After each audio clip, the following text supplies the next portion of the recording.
I can't believe you, Horikoshi. Where did you get your trolling techniques, dude? Is it from Oda-sensei of One Piece or something? Or what? Because this is what I feel like right now.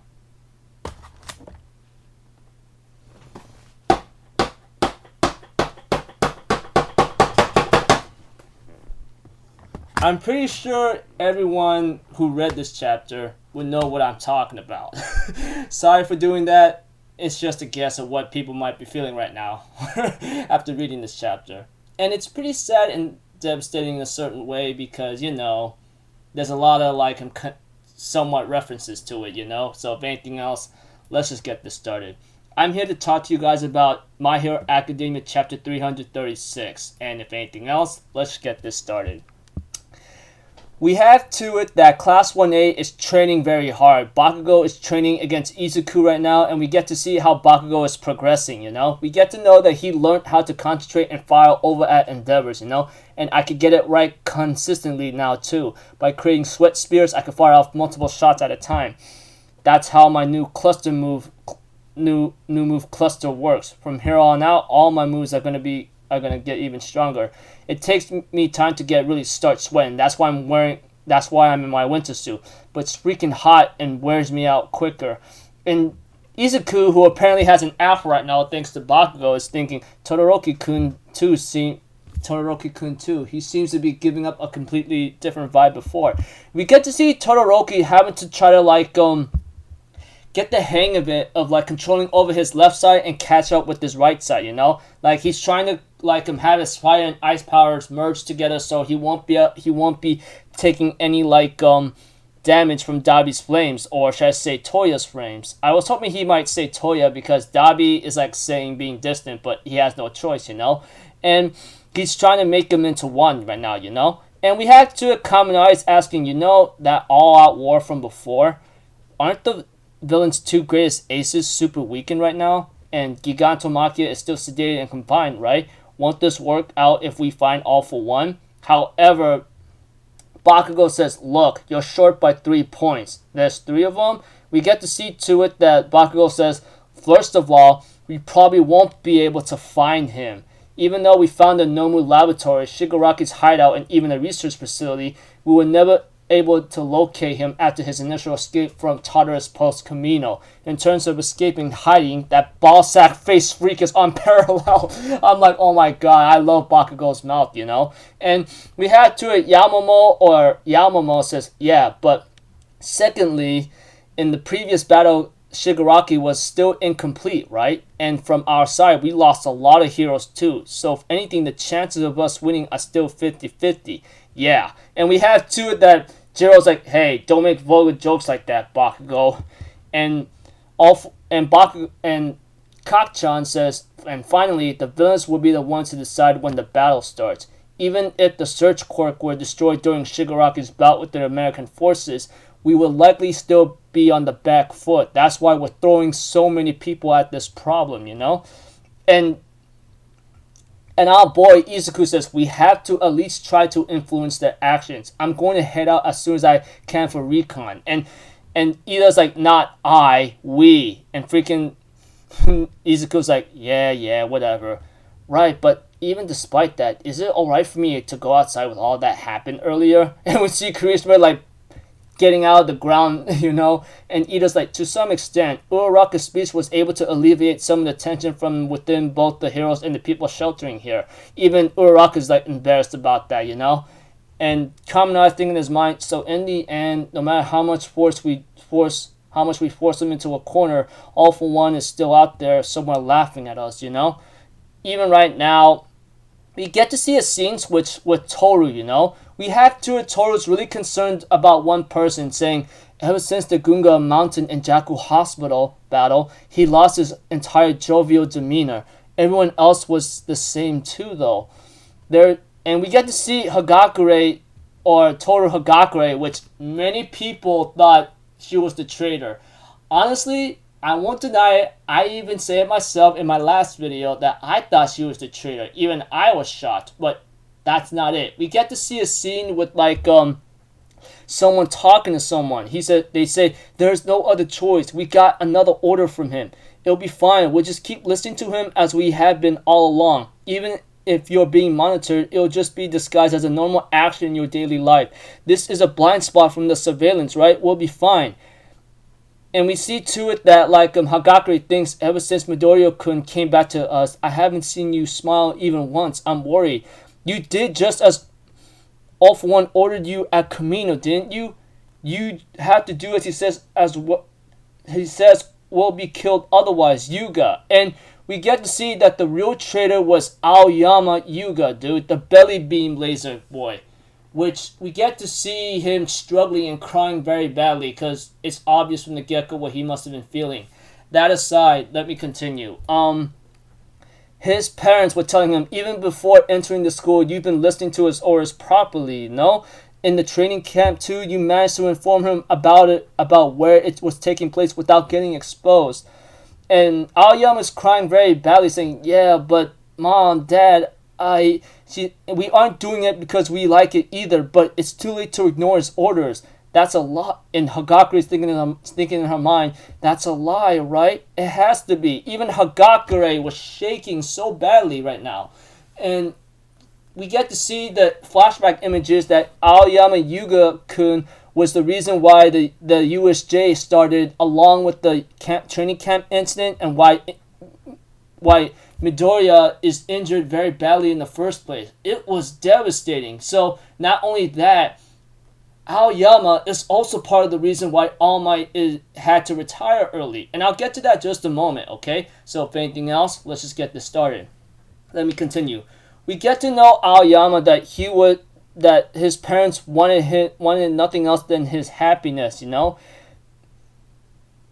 And we get to see Aoyama was actually quirkless, man. He is the same as Izuku, but I think his bullying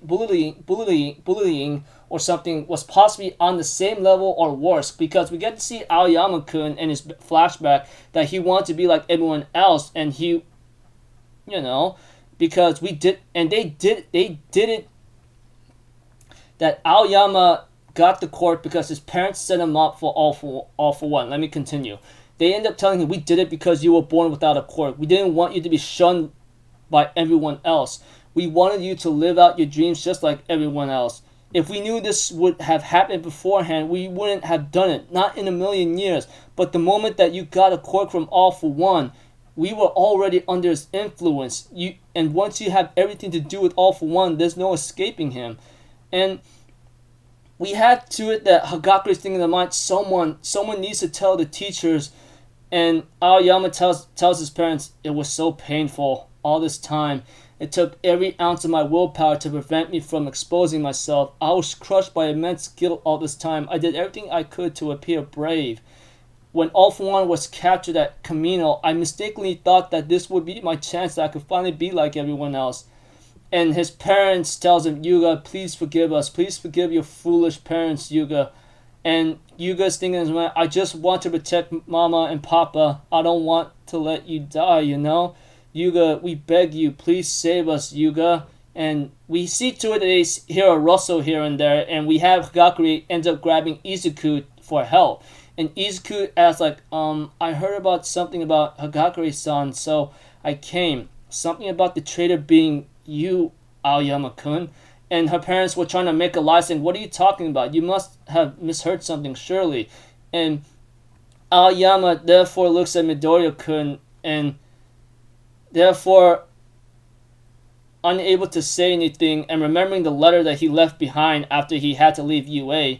And Midoriya tries to say, Aoyama-kun, we have to it that Izuku ends up telling Aoyama-kun, you were the one who looked the most depressed after the Battle of Gunga Mountain. I figured something was up, and I came looking for you. And Aoyama-kun, unable to hold it in, and looks at Midoriya-kun with tears and so much guilt in his face, therefore says, yes, only I always wanted to be an equal. And remembering about how he knows about Izuku's secret, he ends up confessing his sins to Izuku by saying, the USJ incident, the training camp, I helped him, Midoriya-kun. I am a scumbag villain. And we get to see the chapter ends off with the flashback of the cheese stick saying, the I know, and the chapter ends off there, etc. So Horikoshi pulled a major crazy card, or a trolling card, telling everyone, ha ha, I tricked you all this time. I'll let you know that it's Hagakure's the traitor. And everyone's like, oh, how disappointing. But no, guess again, motherfuckers. He literally gave us the middle finger, or a slap to the face, and said, you want to make accusations again next time, bruh? And it was Aoyama-kun. And it's really sad for this guy, because behind his demeanor of being arrogant, overconfident, and looking down Midoriya and all that, it was to hide that he was not a traitor to UA. And he is responsible for a lot of events from the very beginning. He gave the information to All For One about the USJ and the the training camp, and that's when the teachers thinking there's no way no one should be knowing about that information except us. So I don't know, someone there's a traitor in the midst, and not to mention Aoyama-kun is also partly the reason why All Might had to retire early, because think about the Nomu incident. All Might's power decreased dramatically, and when it came to the Camino incident, he was part of that reason All Might had to retire early, because he had Bakugo kidnapped when he told him about the training camp. And we get to know why Aoyama-kun is in debt to All For One. Because All For One gave him a quirk because he was born quirkless, That's really sad and devastating, because when you're quirkless in a hero society, people look down on you. You'll be shunned. You'll be bullied. You'll be turned into a black sheep or a ugly duckling saying, get out of my face kind of thing. That's how hero society works in this universe. I can only imagine, if that happened in our society, there's a reason why there's a lot of villains now, because, etc. And it's really sad, honestly, dude. I mean, Aoyama's parents set him up for All For One because they loved and cared about him and wanted him to be like everyone else with the quirk, But sad thing is, they had to get that quirk from All For One. And All For One, we all know that he is very well manipulative and powerful to give quirks away. And he gave Aoyama-kun the belly beam laser, which, yeah, pretty sad and devastating when I think about it. But, dude, that is really crazy sad. Because Aoyama-kun was born quirkless and was given a power by All For One, but in exchange, he has to become a spy or a mole in UA, dude. And guess what? He got in and he gave all the information to All For One about the USJ and the training camp. And like I said, Aoyama-kun is part of the reason why All Might had to retire early, or why he's a little bit more weakened or retired at all in the very beginning of the series, because the USJ, All Might fought that Nomu, but it cost him more of his time and he had to use more of his power. And then the training camp, Bakugo gets kidnapped, All Might goes in to go rescue him, and he ends up clashing against All For One and had to use everything he's got to make him retire, etc. I swear to all life given to me, I do not want to.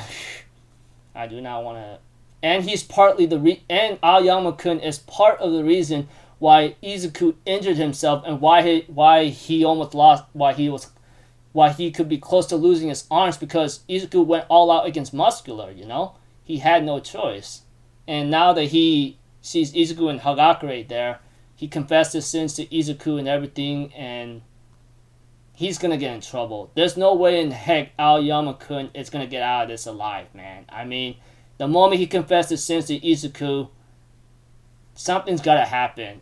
Aoyama-kun is going to get exposed, man. He has to get exposed. I hope Horikoshi does not have Izuku, hide Aoyama-kun the fact that he's a villain and all that, he's the mole, because it needs to be out there, man. I hope Horikoshi does not go that easy route where Aoyama-kun is still safe after Izuku and Hagakure knows. There's no way that's not going to happen. It cannot happen. I'll be very mad and upset if it goes that route, because it's not normal. Fictional, it'll be okay. It might be putting up a new scene, but this gives All For One the advantage, dude. What is the next order that Aoyama-kun has to do next? That's the thing. That's more upsetting and devastating. Imagine the trap and false information he gives on the leads, you know? Because the hero's already in a bad situation. We all know that. And they can't find All For One, and etc. So, yeah. I don't know what's bound to happen, but one thing for sure, man. Aoyama-kun has to face punishment. I don't care if you guys love him very much to death or something like that. I hope Horikoshi does not do a route where Aoyama-kun is still hidden as a villain. Izuku and Hagakure is not going to snitch on him or not going to report him. They have to report him. There's no option. There's no choice. It's now or never, man. I'm just saying. I know what I'm saying might be nitpicky and that you expect me that should not happen, but it should happen in my opinion. I'll be somewhat upset and I'll be somewhat upset if Horikoshi doesn't have Aoyama-kun reported, etc. But we'll have to see. Anyways, I feel sad for Aoyama-kun, but his parents is also at fault here. Even though they did what they can to want to make their son happy, but it came at a price though. They All For One. They literally went to All For One, which I question. How did they get to him, or how did they know about him in the first place? Anyways, being quirkless in the Hero Society sucks, man. We all know that. Izuku's been through that. He's even lucky that he did not turn into a villain. But Aoyama-kun having to be in debt now, you know. Anyways, don't know what's bound to happen, but I'm pretty sure it's going to be very sad and devastating. That much I can say. So, until then, people, I'll see you guys in the next video. I'm Alpha Zero. Have a good day. And I'll see you guys next time, alright? Peace out. Bye-bye. Toot-toot-doo!